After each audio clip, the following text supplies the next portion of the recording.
I think that that entire partner ecosystem of ISVs with expertise in AI is maybe the most valuable partnership for Lenovo today because it gives them so much horizontal and vertical coverage, which is a big deal when, honestly, enterprises are still pretty lost on AI. So Right. I think that that's going to help them with time to market solutions.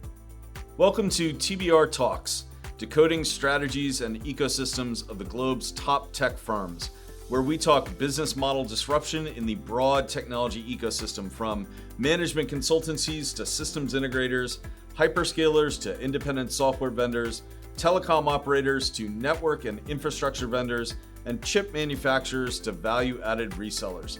We'll be answering some of the key intelligence questions we've heard from executives and business unit leaders among the leading professional IT services and telecom vendors. I'm Patrick Heffernan, Principal Analyst, and today we'll be talking about Lenovo Tech World 2024 with Principal Analyst Angela Lambert and Senior Analyst Ben Carbonell. Angela and Ben, we went to Lenovo's Tech World and their Global Analyst Summit for a couple days after that. Fantastic trip, really enjoyed it out in Seattle, Bellevue. And we know Lenovo well before going there. This wasn't our first experience with Lenovo, but I want to ask you, what sort of surprised you? What were the things that you maybe thought you knew about Lenovo that were different after spending a few days with them? Or maybe it was something you didn't know about Lenovo at all, that while you were there, you had your eyes open to some aspect of Lenovo that was truly new to you. Angela, first from you. Great. Yeah, really one of the things that completely surprised me during the keynote was the announcement that Lenovo has initiated a brand new group, their emerging technology group, and that they're entering the intelligent automotive space with infotainment and autonomous driving. I really did not see that coming in terms of the announcements I had on my bingo card for this Tech World event. So that was a big surprise. But, the more it was talked through, I also see how it aligns to some of Lenovo's DNA in terms of manufacturing expertise, hardware design expertise. And I think the fact that they really intend to stay in their lane, no pun intended, in terms of, really focusing on the hardware elements, not trying to be something that they're not. I think that's pretty true to Lenovo. So that was a big surprise for me. Ben, how about you? For me, it was learning a little bit more about Lenovo's 5-pillar AI PCs. So the PC market's been commoditized over the last decade, and we're always hearing PC OEMs trying to differentiate their products. And Lenovo came to market and was talking a lot about their 5-pillar PC, which one of those features is including a compressed local large language model that can be used to run an AI agent. And I know that when they first introduced these PCs in the Chinese market, they had what they called Shan Shen as their AI agent over there. And I know that Copilot is not available in China. So it was my assumption that the AI agent that they were going to have on their AI PCs in America and the rest of the world outside of China was just going to be Copilot Plus.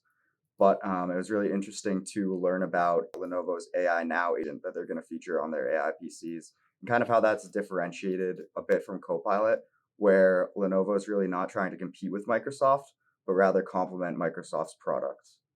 Yeah, I want to come back to both automotive and China later, but Ben, what you just said about Microsoft is perfect segue to the next set of questions I had, which was around the partners. We saw a lot of CEOs at the keynotes at the tech event. So we saw the AMD CEO, Intel CEO, of course, NVIDIA's CEO, and probably others. I'm not going to count Zuckerberg because he was only on a screen. He wasn't there live. But the others were there live on stage with Lenovo's CEO, YY. So out of all the partners, who are the ones that you think are going to be one or ones, preferably one, put you on the spot. Who's going to be the most important partner for Lenovo going forward? So I'll take this one first. I'll take the easy way out. For me, I see that partner being NVIDIA. So at the event, Lenovo introduced its hybrid AI advantage with NVIDIA portfolio, which is something that, I had expected Lenovo to introduce, since we've seen their infrastructure OEM peers, Dell and HPE, introduce similar portfolios with NVIDIA solutions. So it was It was interesting to learn more about that. And I think NVIDIA kind of waiting maybe 6 months after when Dell and HP had announced their portfolios with NVIDIA, I think Lenovo's portfolio had a little more emphasis on agentic AI, which we know has been becoming more popular, more talked about in the market. And then additionally, kind of going off of what Angela was talking about earlier with Emerging Technologies Group and Lenovo focusing on autonomous driving, we know that what Lenovo is leveraging there platform wise is NVIDIA's Drive platform. So, I mean, even there, whether it's kind of some of the AI stuff that we're seeing early on right now, or some of these like emerging technologies that Lenovo wants to expand its presence in, I think NVIDIA is really that big partner for them and enabler for them to do that. How much of that answer is influenced by how dynamic the NVIDIA CEO was, Jensen, when he was on stage? He was very dynamic. It was my first time seeing Jensen in person, albeit from maybe 20 feet away. Yeah, we weren't that far away from him. But he definitely commands a presence in a room. He does. Creates a spark, no doubt. Angela, how about you? Well, I will say, I think Jensen does a great job of bringing the hype, but they're the market share leader, and the NVIDIA AI enterprise software is really critical too. So I agree with Ben on that partnership. My answer, I think I would take in a little bit of a different direction. So back in 2022, participating in Lenovo's ISG Analyst Summit, we learned at that time that they had started their AI Innovators program, which had, I believe, about 30 ISVs in it at the time. This was obviously before ChatGPT was a household name. I think that, Lenovo was a bit ahead of the game on that, and they started building many different types of AI-based solutions that are validated on their hardware, and that their services group can help their customers deploy. So seeing that evolve now to have over 150 or 160 solutions in it come 2 years later, I think that entire partner ecosystem of ISVs with expertise in AI is maybe the most valuable partnership for Lenovo today, because it gives them so much horizontal and vertical coverage, which is a big deal when, honestly, enterprises are still pretty lost on AI. So Right. I think that's going to help them with time to market on solutions. And is your sense that they manage partnerships like that well? Like they have a good feel for how to manage a large network of ISV partners? Or is that going to be something they're going to need to refine as they develop more, sort of Lenovo-centric AI solutions, as they develop more of their own brand around AI? I do think there will certainly be challenges and hurdles there, right? Because when you have that many solutions, they're very specific. How do we inform our channel partners who drive a lot of our business to be enabled and understand how this portfolio works and how to find the right solution? So I do envision that there could potentially be some challenges there. I think when I was trying to marry the internal expertise on these programs to their channel partners, Right. but I think it's certainly no easy task to align the broader selling ecosystem with such a huge solution portfolio. Yeah, absolutely. I mean, it's massive. And then walking around the floor at Tech World just showed how many partners they have, how diverse they are, and chatting with them about their different ways that they either work with Lenovo to be brought to clients, or they're the ones that are bringing clients and opportunities to Lenovo. There was every different flavor of that in the different kinds of technologies and the companies that we're seeing, the ISVs that we're seeing there. And to that point, so a couple of those demos stood out for me, but for you, what was the most important, or what was the piece of technology that you remember most a week plus later, or what was the presentation you remember most? Like what single thing sort of jumped out? For me, it's hard for me to say because I'm an infrastructure gal, but I must admit on seeing the services side come into play across both the infrastructure and devices side, I think, is it a piece of technology? There's a lot of technology behind it, but I thought seeing real examples of how the AI fast start has really been put into practice. So getting through the proof of concept into an operational solution within 90 days. That's something that I think the analyst community is certainly can be skeptical of. 3 months Right. sounds a little crazy, but we actually saw some real examples of that with SAP and with Formula One, and that was really impressive for me to see some of how the solutions and services group has helped really accelerate and provide guidance to their partners and customers on Right. deploying these solutions.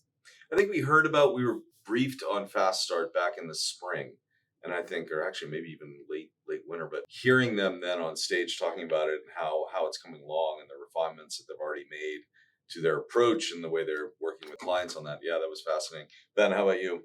For me, it was seeing under the hood of Lenovo's SC777 server tray.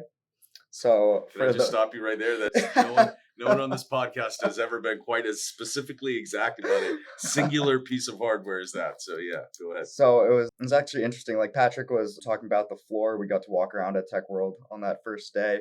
They have this server with the top of the tray taken off and a piece of plexiglass so you can see all the componentry. And inside the server, it featured not only 2 NVIDIA Grace Blackwell chips, which I've been reading about for months, but it also featured Lenovo's 6th generation Neptune liquid cooling technology, which I've also been reading about. Kind of more recently, we've seen liquid cooling become more of a topic as a lot of these newer accelerators are just drawing more and more energy and creating more and more heat.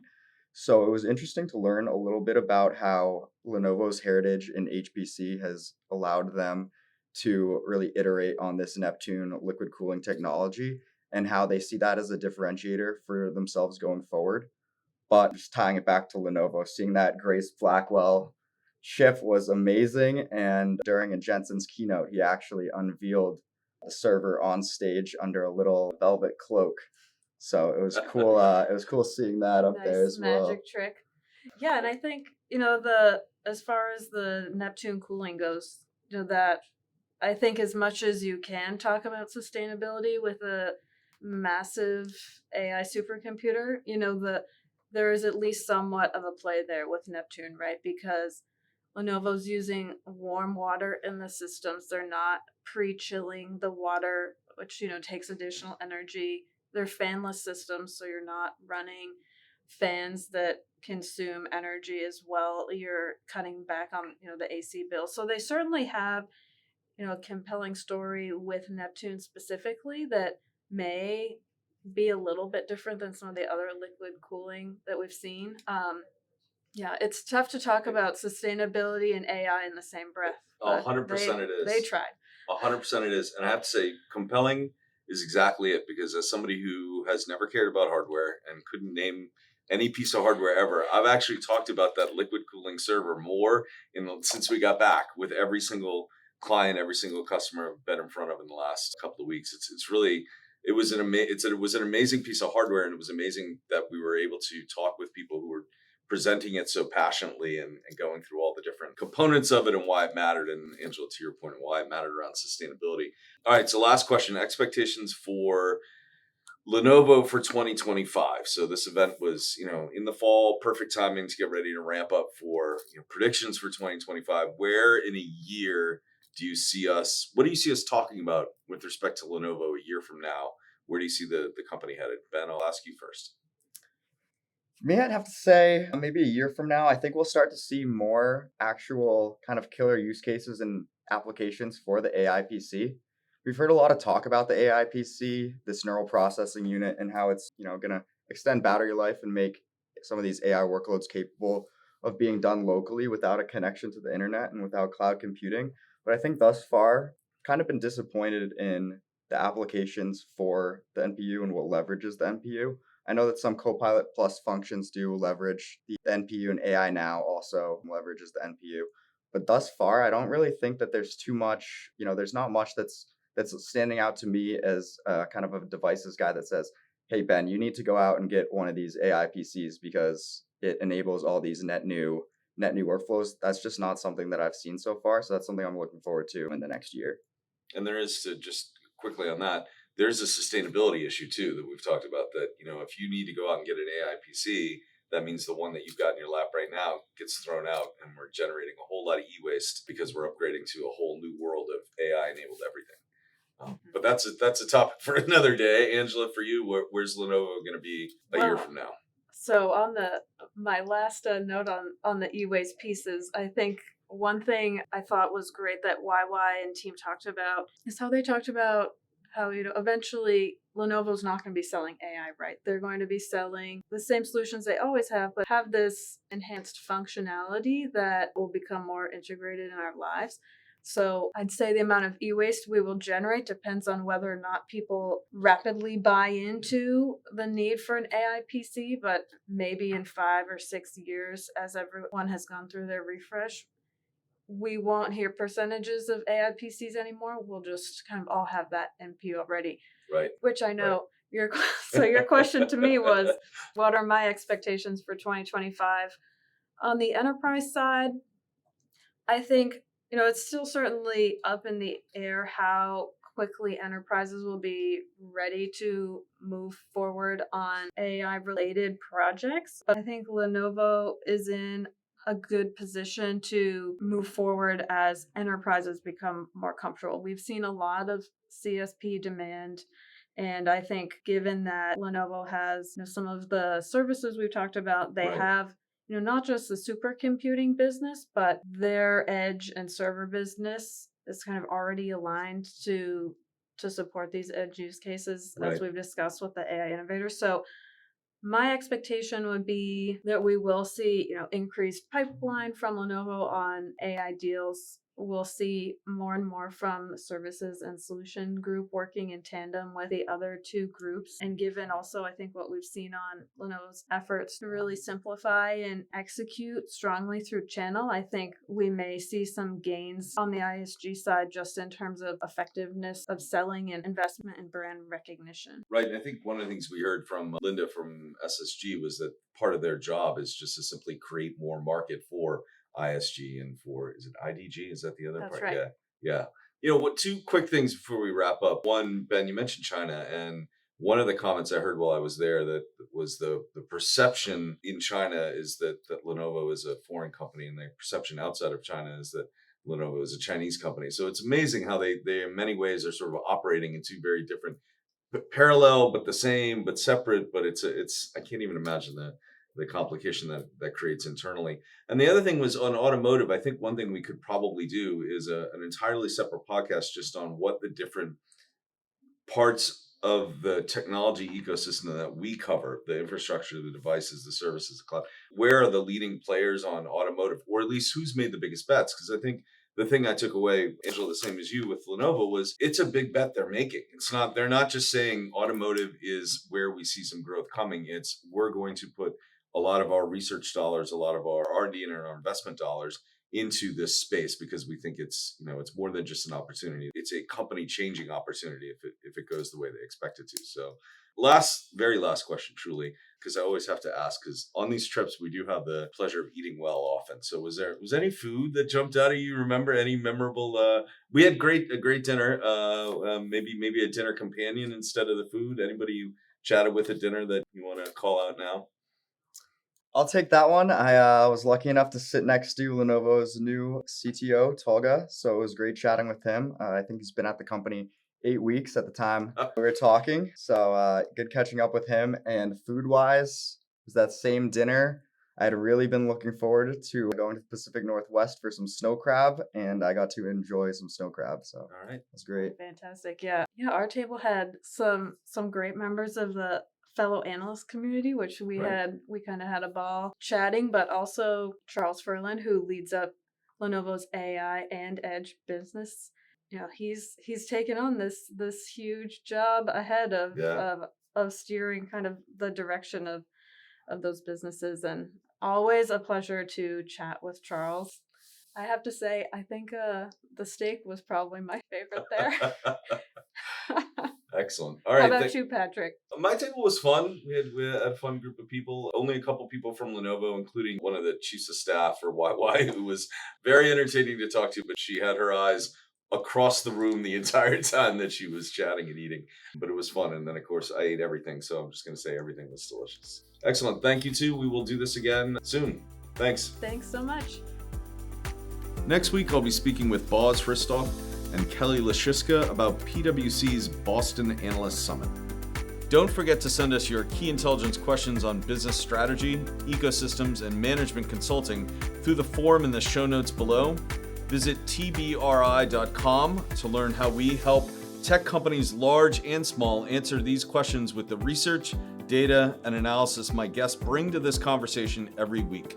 Once again, I'm your host, Patrick Heffernan, Principal Analyst at TBR.